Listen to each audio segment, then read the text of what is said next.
Bismillahirrahmanirrahim. Assalamualaikum warahmatullahi wabarakatuh. Perkenalkan kami dari kelompok 4. Insya Allah pada pertemuan kali ini akan mempresentasikan materi tentang magnet. Namun sebelum itu, izinkan kami memperkenalkan diri. Saya Nina Anggraini dengan NIM 2009327. Kemudian ada 2 orang rekan saya. Pertama ada Nisa Amelia dengan NIM 2006015. Yang kedua ada Nurul Aini Zarnaujiah dengan NIM 2004422. Sebelum ke pembahasan, tentunya teman-teman tahu ya apa itu magnet, bentuk-bentuk magnet, serta fungsi magnet itu sendiri. Kami di sini hanya akan menjelaskan secara dasar materi tentang magnet tersebut. Pertama itu ada pengertian magnet. Magnet merupakan kemampuan suatu benda untuk tarik-menarik benda-benda lain yang ada di sekitarnya. Jadi sudah diketahui ya, fungsi magnet itu untuk menarik benda-benda yang ada di sekitarnya. Namun, tidak semua benda itu dapat ditarik oleh magnet. Hanya benda-benda yang mempunyai sifat kemagnetan yang dapat ditarik oleh magnet itu sendiri. Perkataan magnet ini berasal dari bahasa Greek, yaitu magnetis litos, yang berarti batu magnesia. Disebut demikian karena magnet mula-mula ditemukan di suatu daerah Asia kecil bernama Magnesia. Untuk Magnesia itu berada di wilayah Yunani kuno, atau sekarang lebih dikenal dengan Turki. Magnet ini ditemukan pada tahun 600-an sebelum Masehi. Awalnya, bangsa Yunani menemukan suatu benda seperti batu di alam yang mana benda tersebut dapat menarik besi. Sesuai dengan tempat ditemukannya di Magnesia, kemudian benda tersebut dinamai magnetit. Sekarang kita mengenalnya sebagai magnet. Untuk penggunaan magnet dalam kehidupan manusia sudah dilakukan oleh bangsa Cina sejak 4.500 tahun yang lalu. Mereka menggunakan magnet sebagai petunjuk arah yang sekarang kita mengenalnya sebagai kompas. Lanjut. Sifat-sifat magnet. Pertama, dapat menarik benda magnetik. Jelas ya, tadi sudah dipaparkan bahwa fungsi magnet ini untuk menarik benda magnetik. Jadi tidak semua benda itu dapat ditarik oleh magnet, hanya benda yang mengandung sifat kemagnetan seperti besi, baja, dan yang lain-lain. Kedua, mempunyai 2 kutub. Dapat dilihat di gambar, apapun bentuk magnetnya tentunya mempunyai 2 kutub, kutub utara dan kutub selatan. Yang ketiga, 2 kutub yang sama akan saling menolak, sedangkan 2 kutub yang berbeda akan saling menarik. Nah, dapat dilihat pada gambar pula, jika kutub itu satu jenis, maka mereka akan saling tolak-menolak. Jika kutub itu berbeda jenis atau tidak sejenis, maka magnet itu akan saling tarik-menarik.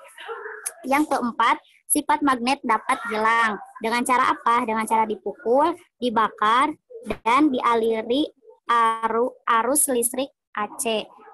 Untuk pembahasannya akan dijelaskan oleh rekan saya. Lanjut. Daerah medan magnet. Nah, di sini ada medan magnet. Medan magnet merupakan sebuah ilustrasi yang bertujuan untuk menggambarkan dan memvisualkan bagaimana gaya magnet berdistribusi di antara suatu benda bermagnet atau di sekitar benda bermagnet itu sendiri. Tentunya kita tidak dapat melihat secara jelas bagaimana kinerja magnet ketika menarik suatu benda. Nah, dengan adanya medan magnet ini, supaya kita mengetahui, setidaknya kita mengetahui bagaimana kinerja magnet itu terdistribusi pada benda yang ditariknya. Medan magnet itu sering digambarkan dengan garis gaya magnet. Garis gaya magnet adalah pola garis yang terbentuk di sekitar medan magnet dengan sifat-sifatnya, yaitu pertama, garis gaya magnet keluar dari kutub utara dan masuk ke kutub selatan. Bisa teman-teman lihat pada gambar yang kedua, itu terlihat jelas bahwa garis gaya magnet keluar dari kutub utara. Nah, kutub utara itu yang berwarna merah. Yang berwarna merah itu terlihat jelas ya panahnya mengarah keluar. Nah, kemudian masuk ke kutub selatan. Teman-teman bisa lihat magnet yang berwarna biru. Nah, itu menunjukkan kutub selatan dan panahnya itu menunjukkan masuk ke kutub selatan. Sehingga setelah masuk ke kutub selatan akan terbentuk medan magnet. Yang kedua, garis gaya magnet tidak pernah berpotongan. Nah, bisa teman-teman lihat juga di gambar kedua dan ketiga, medan magnet yang sudah terbentuk itu tidak berpotongan ya, saling menyatu, saling berkesinambungan. Yang ketiga, tempat yang mempunyai garis gaya magnet yang rapat menunjukkan medan magnet yang kuat. Bisa teman-teman lihat pada gambar yang pertama, itu garis gaya medan magnet yang rapat menandakan bahwa medan magnet itu kuat. Jika pada garis tersebut ada jarak, berarti menandakan bahwa medan magnet itu agak lemah. Kemudian akan dilanjutkan oleh rekan saya, Nisa Amelia, kepadanya dipersilahkan. Baik, selanjutnya mengenai bentuk magnet. Dalam kehidupan nyata pun pasti teman-teman sudah pernah melihatnya, namun di sini kami berikan kembali gambarnya. Yang pertama ada magnet batang, lalu ada magnet silinder, ada pun magnet jarum, magnet ladam, yang bentuknya seperti huruf U, dan ada magnet cincin, lalu yang terakhir ada magnet keping. Selanjutnya,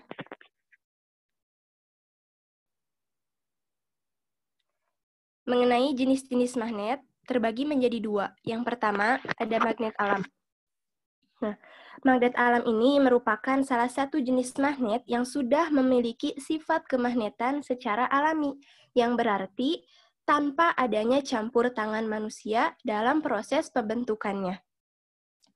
Sejarah mencatat bahwa magnet alam ini telah ditemukan sekitar 4.000 tahun yang lalu di kota Magnesia, yang terletak pada Asia Kecil, tepatnya di Gunung Ida. Jadi, batu-batu yang terdapat di gunung tersebut dapat menarik benda-benda magnetik yang berada di sekitarnya. Dan yang kedua, ada magnet buatan. Magnet buatan ini yaitu sengaja dibuat oleh manusia. Biasanya dibentuk dari baja atau besi murni, serta dari bahan paduan baja dengan nikel, atau paduan antara aluminium, kobalt, dan nikel alnico. Lanjut.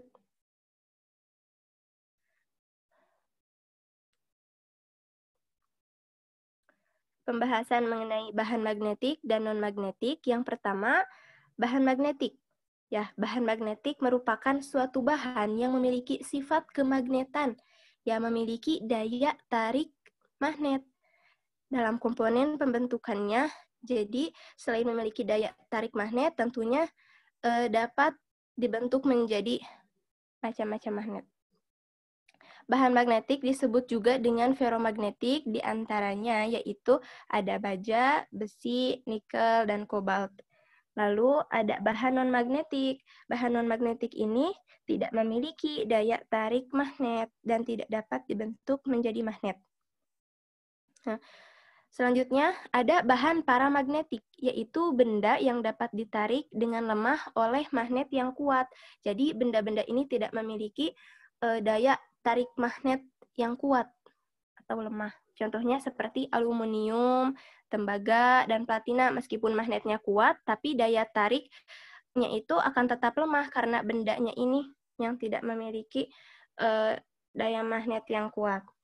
Dan yang terakhir ada bahan diamagnetik, yaitu benda yang benar-benar menolak magnet. Benda ini sama sekali tidak dapat ditarik oleh magnet yang kuat, contohnya seperti emas, seng, dan merkuri. Selanjutnya akan dijelaskan oleh rekan saya, Nurul Aini.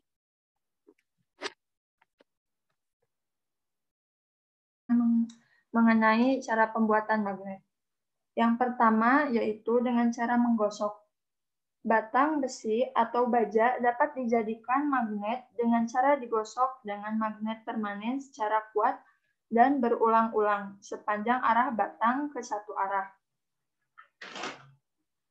Setiap selesai satu gosokan magnet pada batang besi atau baja, magnet harus diangkat sedikit jauh dari batang.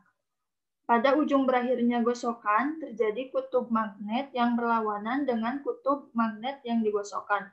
Dengan cara itu dapat diperoleh magnet tetap. Yang kedua yaitu dengan cara induksi. Dengan induksi yaitu dengan cara meletakkan sebatang besi di dekat kutub sebuah magnet permanen. Ternyata besi itu mampu menarik serbuk besi, paku atau potongan kecil besi atau baja. Hal itu menunjukkan bahwa batang besi bersifat magnet. Ujung besi yang berdekatan dengan salah satu kutub memperoleh kutub yang berlawanan dengan kutub magnet penginduksi. Yang ketiga yaitu dengan cara elektromagnetik, yaitu dapat dilakukan dengan melilitkan kawat beremail atau kawat transformator. Ujung-ujung kawat dihubungkan dengan sumber arus listrik searah. Baik, untuk selanjutnya yaitu mengenai cara menghilangkan sifat magnet. Yang pertama yaitu dengan cara memukul-mukul magnet. Dengan dijatuhkannya magnet akan menyebabkan magnet tersebut kehilangan kemagnetannya sedikit demi sedikit. Jadi sedikit demi sedikit sifat kemagnetikan benda itu akan hilang. Yang kedua yaitu dengan cara membakar magnet atau memanaskannya. Yaitu pemanasan pada magnet dapat menyebabkan perubahan susunan magnet elementernya. Akibat pemanasan magnet elementer menjadi tidak teratur dan tidak searah, sehingga sifat kemagnetannya akan berkurang, bahkan hilang. Yang ketiga yaitu dengan cara mengaliri magnet tersebut dengan arus bolak-balik atau AC. Perubahan arus listrik memengaruhi letak dan arah magnet elementer. Apabila letak dan arah magnet elementer berubah, sifat kemagnetannya hilang. Baik, sekian dan terima kasih untuk kelompok kami.